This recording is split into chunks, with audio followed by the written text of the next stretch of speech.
Perkenalkan, nama saya Adi Widianto SEMM, dosen Fakultas Ekonomi jurusan S1 Manajemen di Universitas Semarang. Siang ini saya akan mengajar manajemen keuangan. Di sini akan terbagi menjadi 16 tatap muka yang terdiri dari 14 kali materi, lalu 2 kali ujian. Ujiannya sendiri terdiri dari UTS dan UAS. Baik, saya akan memberikan rencana pembelajaran mengenai baik di RPS sendiri. Pada pertemuan 1 itu ada kontrak kuliah. Di kontrak kuliah sendiri itu mahasiswa nanti akan dibagi menjadi 7 kelompok. 7 kelompok itu nanti akan ada, setiap pertemuan akan ada tugas, baik itu tugas mandiri dan tugas kelompok. Baik, untuk yang pertemuan kedua di sini kita akan membahas mengenai fungsi dari manajemen keuangan. Fungsi dari manajemen keuangan sendiri itu terdiri dari mahasiswa diminta untuk memahami mengenai apa itu manajemen investasi, lalu manajemen risiko. Lalu yang pada pertemuan ketiga, mahasiswa akan mempelajari mengenai manajemen modal kerja. Ya, di sini modal kerja itu ada current ratio nanti, lalu ada current asset, lalu ada hutang. Nanti kita akan mempelajari itu. Mahasiswa diminta untuk memecahkan suatu studi kasus yang ada di rencana pembelajaran semester. Pada pertemuan keempat, mahasiswa akan membahas mengenai manajemen persediaan. Di manajemen persediaan sendiri, mahasiswa diminta untuk mempelajari mengenai persediaan bahan baku, persediaan dalam perusahaan. Lalu di pertemuan kelima, mahasiswa akan mempelajari mengenai time value of money. Lalu pertemuan keenam, mahasiswa akan mempelajari mengenai metode penilaian investasi. Pada pertemuan ketujuh, mahasiswa akan mempelajari mengenai break even point. Pada pertemuan ke-8 itu biasanya kita UTS. Lalu pertemuan ke-9 membahas mengenai cost of capital. Pada pertemuan ke-10 kebijakan pembayaran dividen. Pertemuan ke-11 hutang jangka panjang. Lalu pertemuan ke-12 itu ada manajemen kredit. Lalu pertemuan ke-13 itu nanti saya akan mereview ataupun memberikan kuis. Pertemuan ke-14 nanti kita praktikum. Pertemuan ke-15 masih praktikum. Pada pertemuan ke-16 nanti kita akan UAS. Baik, untuk bukunya sendiri ya, di sini ada dasar-dasar manajemen pembelajaran perusahaan, itu ada Bambang Rianto. Lalu ada manajemen keuangan teori dan penerapan, ada Suad Husnan. Lalu ada financial management policy, itu ada dari James C. Van Horn. Lalu ada dari manajemen keuangan sendiri dari Darmawan Syahrial. Baik, di sini mahasiswa diminta untuk selalu membawa buku acuan. Lalu mahasiswa wajib kehadiran 75%. Baik, kita mulai ya untuk pada pertemuan kedua mengenai fungsi manajemen keuangan.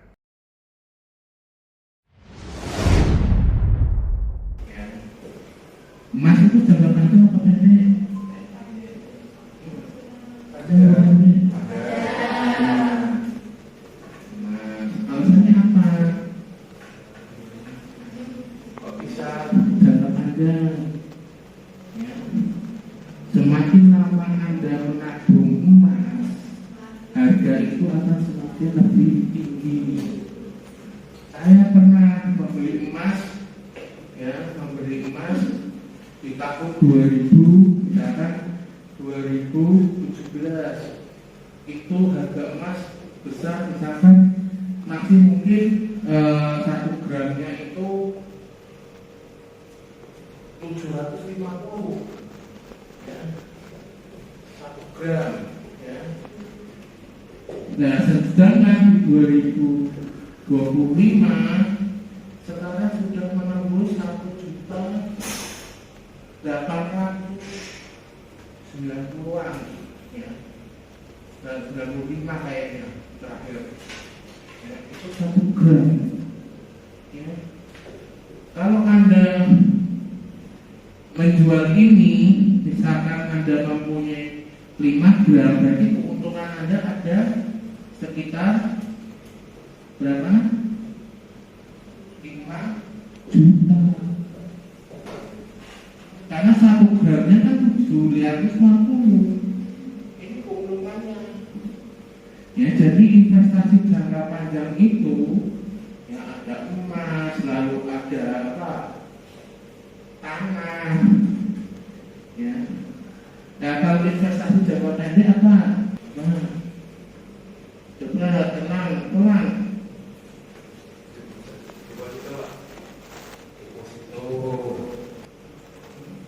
Tabungan, rencana, ya.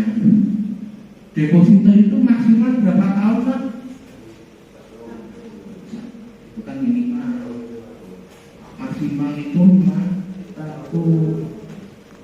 Tabungan rencananya sama.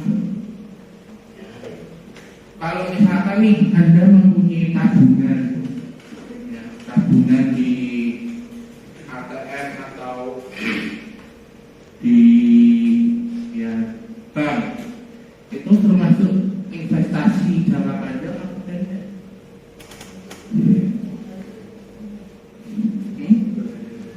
Pendek. Kenapa kok bisa jangka pendek? Ya. Karena biasanya, ya,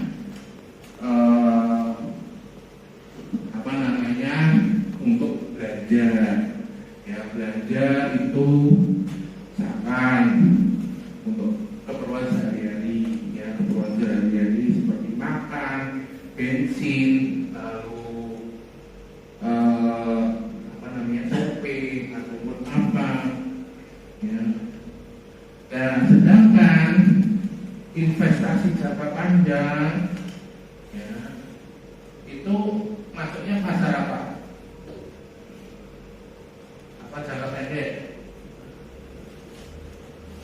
Pasar uang atau pasar empuk?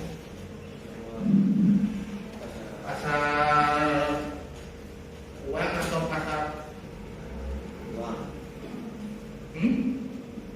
Uang. pasar uang? Yes. Insya Allah. Kok insya Allah? Kenapa? Pasar uang, money market, atau capital market? Yang mana? Money market.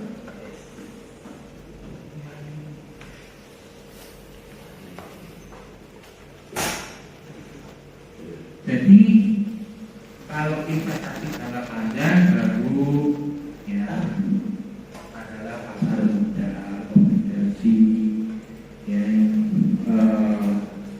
capital market, ya. Terus kelemahan dari apa namanya, capital market apa?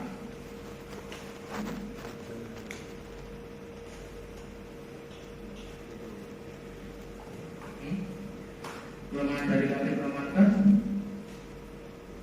apa? Kelemahan dari money market apa? Kelemahan dari capital market apa juga?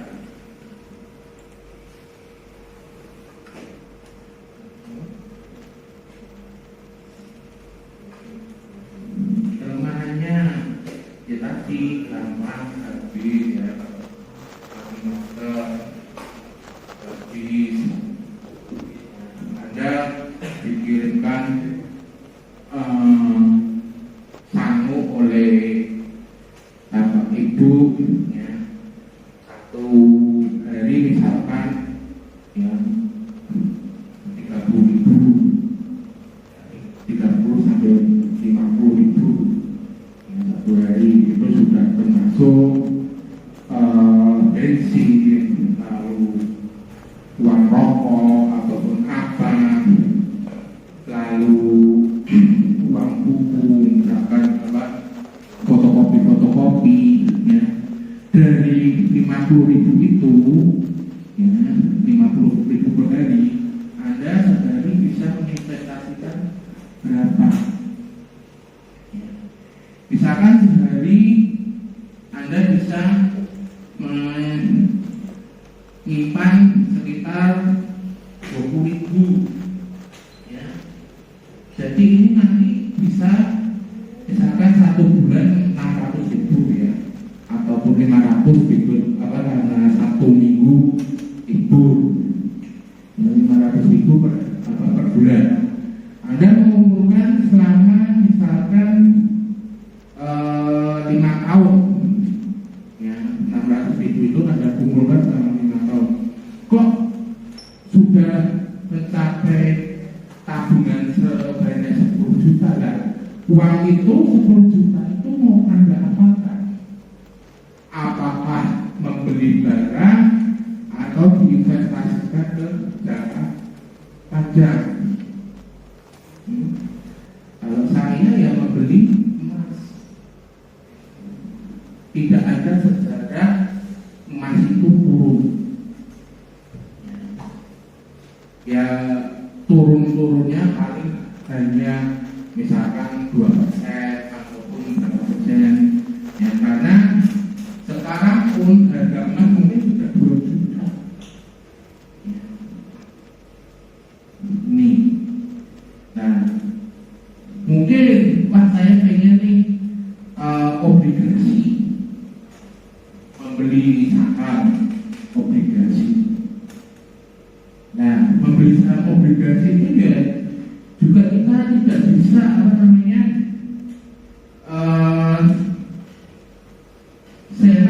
harus mengerti yang namanya aturan pasar modal ya. Itu nanti ada di financial performance ya. Perusahaan kita misalkan mau membeli saham Unilever itu kan banyak sekali ya anak cabangnya. Unilever itu ada bagiannya, ada Indomie, lalu ada kecap, lalu ada sampo ataupun apa ya. Nah misalkan ada dia lembar sahamnya dijual misalkan sekitar 10.000, satu lembarnya harganya 10.000, tetapi tidak bisa membeli hanya satu lembar itu tidak bisa. Pasti yang anak-anak SPM ataupun apa mengetahui ya, itu tidak bisa membeli satu lembar, tidak bisa ya. Pasti ada minimal belinya, misalkan harus membeli sekitar 5.000 lembar saham, atau mungkin 5 miliar ataupun berapa miliar minimal, itu pasti ada. Dan Anda harus bisa melihat dulu trennya untuk harga saham itu naik turunnya ya, turunannya harga saham bisa Anda lihat dulu berapa harga sahamnya, sesuai enggak saya expect atau tidak dengan harganya ini. Oh misalkan harganya laku anjlok, itu harga anjlok itu mending kita jual saham atau beli.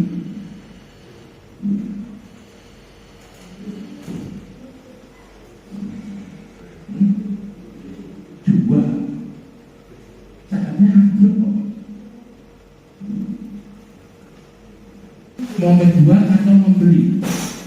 Jadi misalkan nih, ya biasanya orang-orang itu berbondong-bondong untuk membeli juga. Ya, karena ini harga sahamnya murah. Tapi kita juga harus hati-hati kalau harga saham murah itu banyak juga yang nakal dari pemegang saham.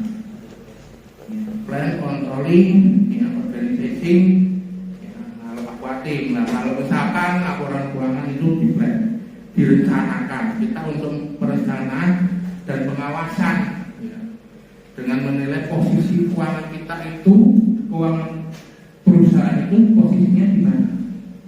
Apakah antara bank, lalu modal, ya, dan nilai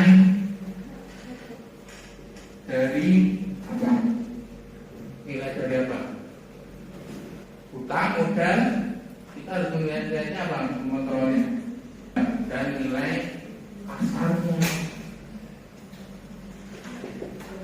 Modalnya itu apakah, ya, modal dari ini apakah lebih besar daripada hutangnya?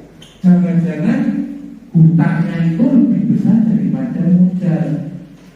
Nah, itu nanti menjadi pertanyaan di bagi investor.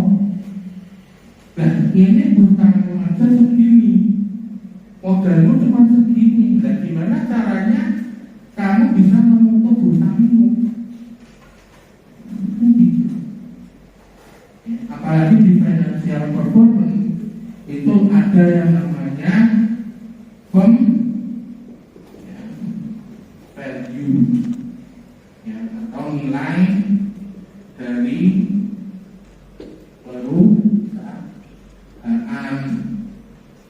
Firm value itu ada misalkan, ya, price book value atau yang bisa disingkat PBV, lalu kopi, ya, itu ini yang dilihat oleh investor sebelum Anda menginvestasikan uang Anda di harga saham.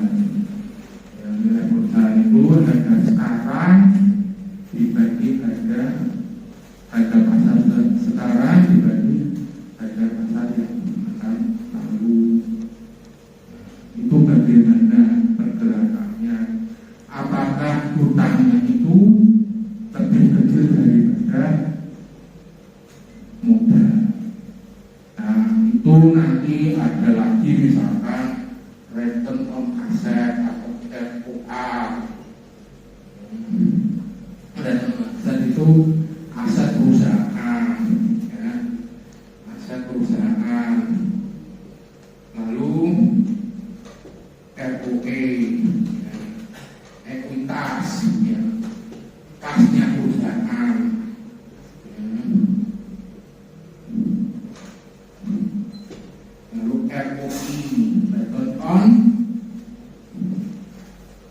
investment atau investasi.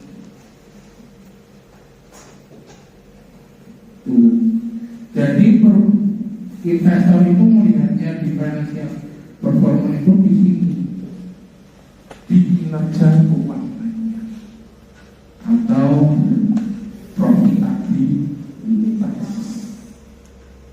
Saya ajar lalu yang pernah tahu apa namanya yang masuk di apa namanya bursa pasti tahu. Monggo kalau ada yang tanya, ya, jadi memplanning, ya, antara ini dan ini. Nah, sekarang controlling, kontrol, fokus pada perhatian, ya, laba atau investasi, ya, atas aktiva dan efisiensi pengelolaan aktiva perusahaan, ya, antara hutang dengan modal dengan aset. apa disingkatnya? Hutang. Kebijakan hutang itu apa?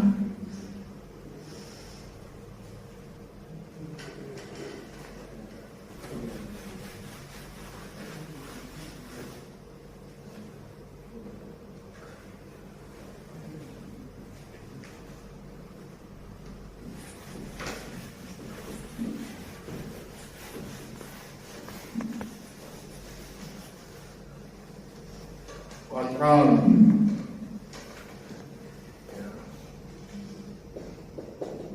Kontrol di sini ya adalah debt equity ratio atau kebijakan hutang. Di sini kebijakan hutang sendiri apa? Kebijakan hutang.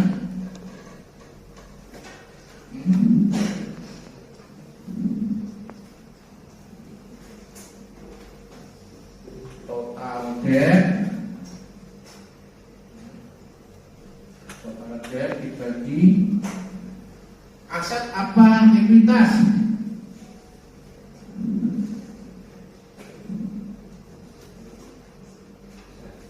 Apa tuh? Aset apa ekuitas?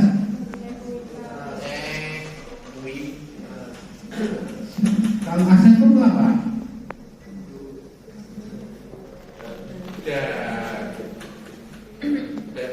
Aset rasio atau asetnya ada berapa. Berarti di sini total debt ya, dibagi total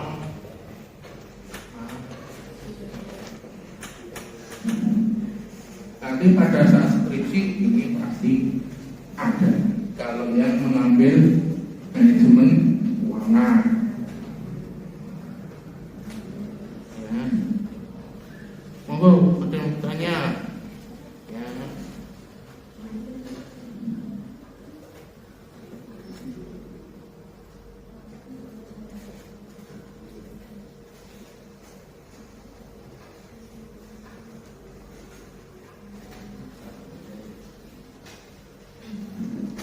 Komersial paper itu apa? Komersial paper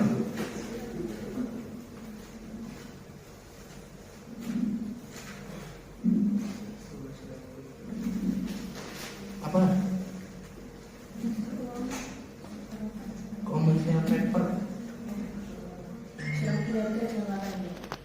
surat berharga seperti apa contohnya? Surat berharga contohnya apa?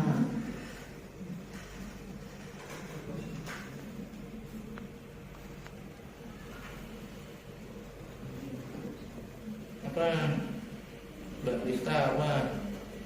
Surat berharga jangka pendek.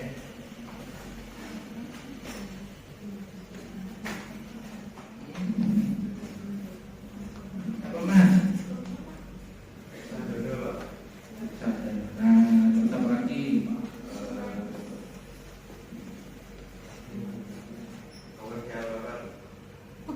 Hah? Komersial paper ya? Komersial paper.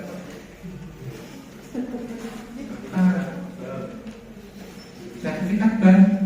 Apa yang Mas yang sertifikat bank itu apa? Sertifikat ya? Ini kalau dengan membuka tabungan rencana ya, apalagi mandiri ya, bank mandiri itu biasanya dapat sertifikat ya, kayak giro gitu ya. Jadi dapat sertifikat misalkan seperti buku rekening lah, tapi dapatnya sertifikat bukan nomor rekening, buku apa sertifikatnya. Itu yang namanya komersial paper ya, surat-surat berharga ya. Lalu ciri-cirinya yang jangka pendek pendek. Ya. Risiko rendah. Kenapa kok risikonya rendah? Hah? Yo.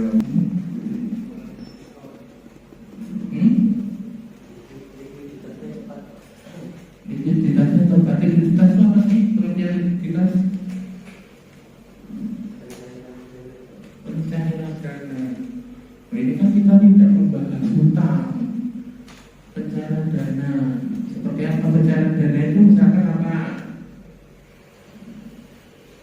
Coba.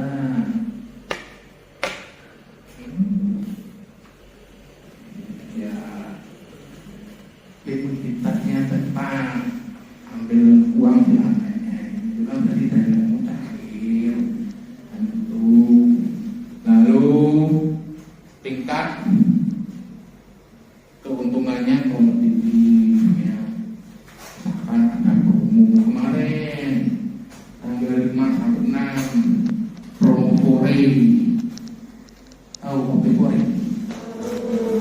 Kalau membeli pakai order itu keuntungan apa namanya order BNI itu harganya cuma 8.000 apa berapa itu keuntungan juga dari harga misalkan satu Fore itu 25.000 jadi itu kan keuntungan ya. Lalu risikonya rendah karena apa ya, karena